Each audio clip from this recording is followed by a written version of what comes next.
Pékinoises et Quinois appelés calme et de vaquer librement à leurs occupations en cette période festive. L'appel est du commissaire provincial de la police nationale congolaise ville de Kinshasa au cours du lancement d'une caravane motorisée des engins anti-émeutes. Et enfin, le président de la République a inspecté les travaux de la route Chikapa-Kamako. Voilà tout pour le titre.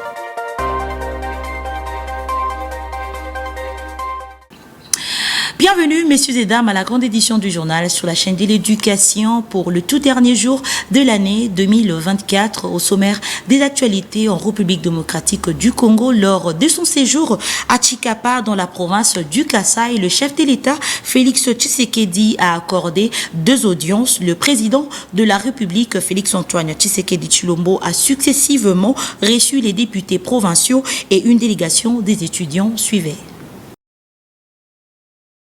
La présence du chef de l'État à Chikapa a été l'occasion indiquée pour les députés provinciaux et la communauté estudiantine de présenter au président de la République Félix-Antoine Tshisekedi Tshilombo le problème réel de la province du Kasaï dans tous les secteurs de la vie. Pour les élus provinciaux, le problème d'insécurité et de manque d'infrastructures sont comptés parmi les difficultés qui empêchent le développement de la province du Kasaï. Le chef nous a effectivement reçus. C'est nous qui devons lui présenter les problèmes que nous avons de notre province. Nous lui avons soumis les problèmes qui minent ou soit qui rongent le développement de notre province, en commençant par les problèmes sécuritaires, les problèmes sociaux ainsi qu'infrastructurels. Il a été très attentif, il nous a donné des réponses satisfaisantes. Nous sortons satisfaits des échanges que nous avons envoyés avec le chef de l'État. Nous sommes une province issue du démembrement qui a coïncidé avec les conflits Kamana-Sap. Et là, nous avons un problème de sécurité terrible parce que tous les éléments de sécurité qui étaient envoyés ici, ils ne sont plus rentrés là où ils étaient venus. Ils sont restés dans notre province pour semer la désolation, en pillant, en commettant beaucoup de dégâts au sein de la population. Du côté des étudiants, ces derniers ont soumis au chef de l'État leurs desiderata qui représentent une majeure préoccupation de ces élites de demain. Il y a d'abord le problème de la mobilité des étudiants en fait, parce que là, les sites, non seulement ici en ville, même en milieu ruraux, vous allez comprendre que les sites de nos universités et instituts supérieurs sont à distance de nos domiciles. Alors, quitter nos maisons vers là-bas, c'est à distance, mais on n'a pas une mobilité qui nous permet d'y arriver sur les sites. Nous avons aussi parlé au président, n'est-ce pas, des systèmes LMD. Les systèmes peuvent aussi être très bons, mais on n'a pas doté tous les matériels nécessaires et aussi la capacitation, n'est-ce pas, des enseignants qui sont censés transmettre la matière. Nous avons plaidé auprès du premier citoyen de la nation que nous puissions avoir une université moderne et surtout officielle construite dans la province du Kasaï. Il a pris ça avec sérieuxité et nous croyons qu'avec sa volonté politique, il va pouvoir, n'est-ce pas, nous doter d'une université qui va répondre aux standards. Retournés satisfaits, les élus provinciaux et les étudiants kassaïens reçus tour à tour par les chefs de l'État restaient optimistes quant aux solutions aux problèmes posés au président de la République, Félix Tshisekedi. Dans le même registre, le président de la République a inspecté les travaux de la route Chikapa-Kamako. Suivez ce commentaire. Lundi 30 décembre 2024, pour clôturer son séjour dans l'espace Kasaï, le président de la République a visité la route Chikapa-Kamako. Après l'accueil par un comité restreint, composé notamment du représentant du ministre des ITP, de l'entrepreneur TOA, de la mission de surveillance ACGT et celle de contrôle BTC, le directeur général adjoint de l'Agence congolaise des grands travaux a fourni à l'hôte de marque les explications nécessaires au sujet de l'évolution de ces travaux. L'on note par exemple que les travaux d'ouverture de la route ont été exécutés à environ 98%, soit 143 km déjà ouverts sur les 147 du total, améliorant de fait le trafic jusqu'à la frontière avec l'Angola. Les travaux de remblai de la plateforme ont déjà été exécutés sur 24 km pour le lot 1 qui va de Chikapa à Kamonia, situé à 71 km du point de départ. Les travaux d'assainissement dans la traversée de la ville de Chikapa sont en cours d'exécution sur plus d'1 kilomètre déjà, avec des fossés revêtus sur les deux côtés de la route, ainsi que 2 dallos réalisés. Le DGA a également souligné les difficultés rencontrées durant la réalisation de ces travaux. Ce sont notamment les pluies récurrentes, en moyenne une demi-journée depuis octobre jusqu'à ce jour, qui rendent difficile la réalisation des terrassements. Jean-Claude Mido-Mbouete a également fait allusion au retard dans l'installation électrique du concasseur qui ne pourra être opérationnel que d'ici début mars 2025, une situation qui a ralenti le rythme des travaux d'assainissement et le début des travaux de la couche de base. Le président de la République attentif a salué l'engagement de l'Agence congolaise des grands travaux à mener à bon port l'ensemble des projets qui sont sous sa responsabilité. Il a émis le vœu de voir ce projet se terminer dans le délai des 30 mois comme inscrit dans le contrat et le budget de 208 millions de dollars américains strictement respecté. Le projet Chikapa-Kamako, c'est 120 km de route à construire et bitumer entre les deux villes, la construction sur le même style de la bretelle de 27 km qui mène à Kamonia, la mise en œuvre de 3 postes de péage et paysage moderne, un port sec à la frontière avec l'Angola, en plus de 10 km de voirie, dont 5 pour Kamako et 5 pour Chikapa. C'est le mardi 13 février 2024 que le coup d'envoi symbolique de ces travaux avait été donné par le ministre des Infrastructures et de Travaux publics, Alexis Gisaro Mouvouni. À l'Assemblée nationale, le rapporteur adjoint de la Chambre basse du Parlement, le professeur Jacques Ndjoli, a reçu une délégation de ressortissants de Lufuna dans les territoires de Popokabaka dans la province du Kwango, venus plaider sur la situation sécuritaire dans cette partie du pays. Christian Lissoukou signe ce reportage.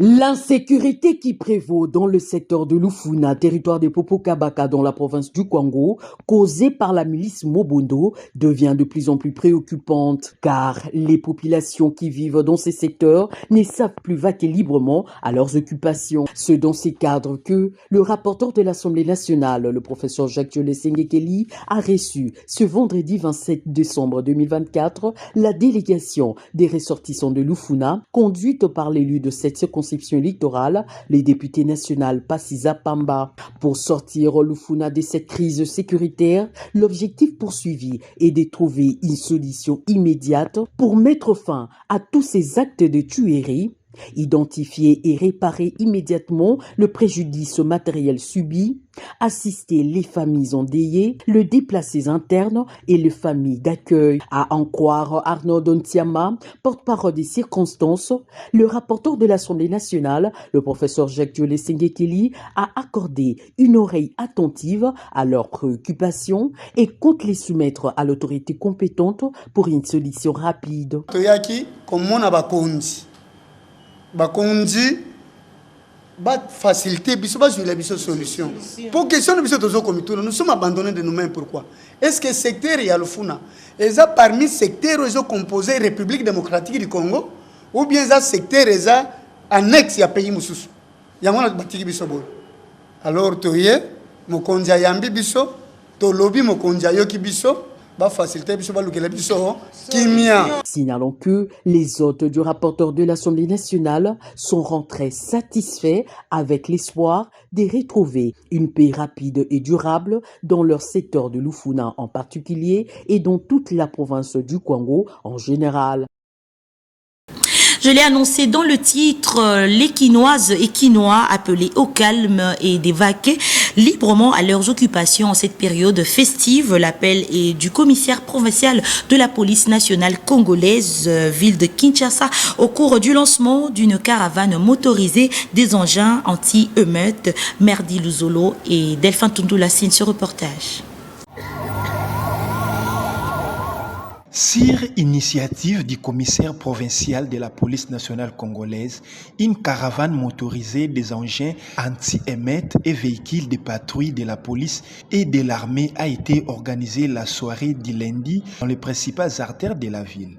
Selon le commissaire divisionnaire adjoint Blaise Kilimbalimba, l'objectif est de rassurer les habitants sur les renforcements de la sécurité en cette période de festivités de fin d'année.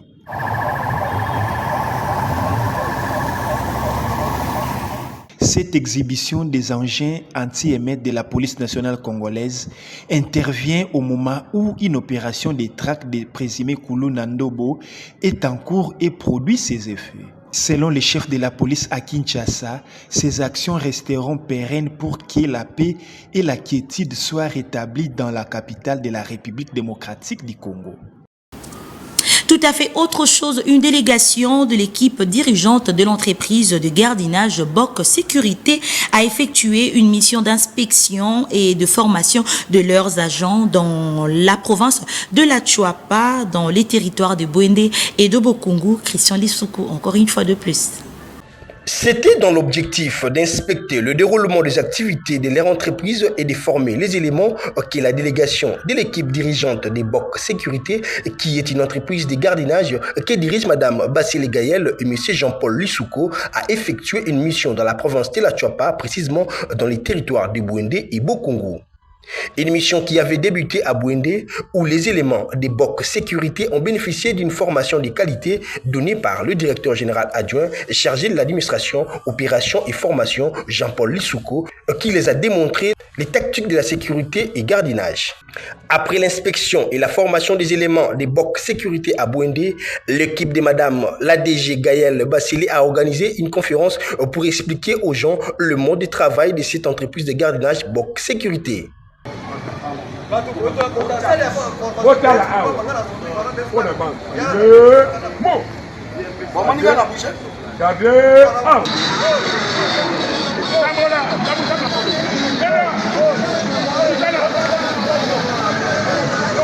Juste après Bouendé, ils ont embarqué pour le territoire des Bokungu dans le même objectif, celui d'inspecter le déroulement du travail et de former les nouveaux agents sur le plan théorique, technique, tactique et physique.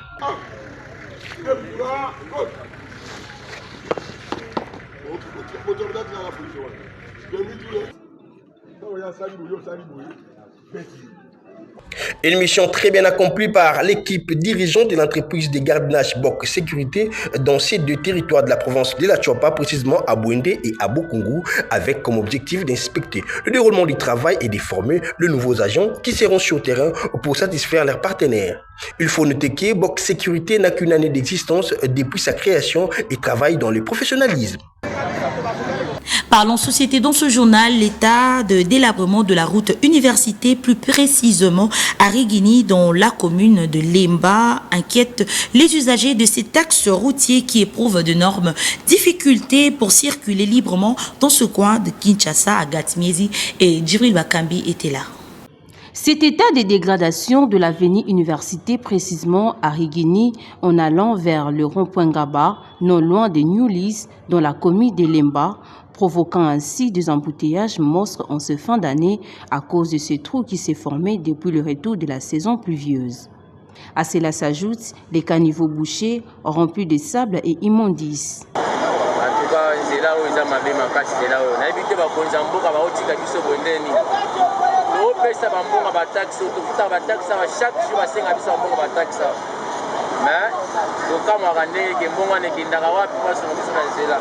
Très mécontents de la persistance de ces mauvais états de la route, les chauffeurs ont exprimé leur ras-le-bol.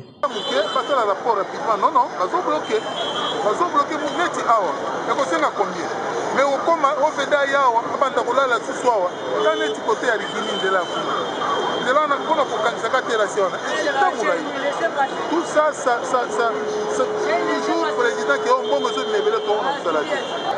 C'est la vision, il y a une tendance, c'est la principale qui est dans le campus. Où il dit que il y a un bon misati. Il y a un panique, c'est là pour que la vie soit mabanga et si mati. Mais tout la mbamba va tracasser les gars. Donc, il transport va financer là, sonance financer là.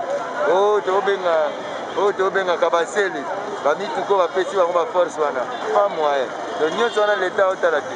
Bango va nyonga biso ba nyonga biso. Il convient de rappeler que récemment, la chef du gouvernement avait inspecté avec le gouverneur de la ville les travaux de réhabilitation des grands acteurs de la ville de Kinshasa. Les usagers de ce coin, on appelle à l'intervention des autorités compétentes pour mettre fin à cette situation. Et pour boucler cette édition du journal en sport, les Léopards de la République démocratique du Congo ont gagné le Tchad par un score de 3-1 au stade de Martyrs le week-end dernier pour le compte des éliminatoires du CHAN Kenya, Tanzanie et Ouganda 2025. Roméo Jérémamba signe ce reportage. Le centre d'Élise à l'opposé. Les Léopards appris de la RDC ont validé leur ticket pour la phase finale du CHAN 2025 qui sera organisée conjointement par le Kenya, l'Ouganda et la Tanzanie en battant 3-1 au match retour les Saillots du Tchad le 28 décembre 2024 au stade des Martyrs après leur match nul d'un but partout au match aller en Côte d'Ivoire. Oscar Kaboud sera le premier buteur de la rencontre après 10 minutes seulement sur une frappe de demi-volée. La réaction tchadienne interviendra à la 20e minute par Amat Adaraman sur corner après incompréhension entre le gardien congolais et sa défense. Bon, le centre d'Élise à l'opposé pour Zimangal, le centre. Oula, l'égalisation. En deuxième mi-temps, les protégés du coach Otis Ngoma vont se mettre à l'abri en ajoutant 2 buts supplémentaires à la 48e minute et puis à la 61e minute, respectivement par l'entremise de Jonathan Mokondi et Lise Niembo. Le centre des Bassiala Mongo, la tête. Kabouit pour Bassiala Mongo. Bassiala qui glisse la balle à Oscar Kabouit. Kabouit qui soulève la tête. Le centre, le contrôle et le troisième but. Notons que dans l'ensemble de ces deux rencontres, les coéquipiers du Koeyembe ont donné une bonne image, donc il y a quoi espérer au prochain CHAN. Vous avez compris que cette édition du journal touche à sa fin, mais avant de nous quitter, vous allez suivre le rappel des principaux titres et nous disons un grand merci à l'équipe rédactionnelle de la chaîne de télévision CBS qui a travaillé d'arrache-pied durant toute l'année 2024 et à la hiérarchie de la chaîne de télévision CBS. Merci pour votre confiance. Nous vous disons une très bonne année 2025. Retrouvons-nous prochainement. Au revoir. Les Quinoises et Quinois appelés calmes et de vaquer librement à leurs occupations en cette période festive. L'appel est du commissaire provincial de la police nationale congolaise ville de Kinshasa au cours du lancement d'une caravane motorisée des engins anti-émeutes. Et enfin, le président de la République a inspecté les travaux de la route Chikapa-Kamako. Voilà tout pour le titre.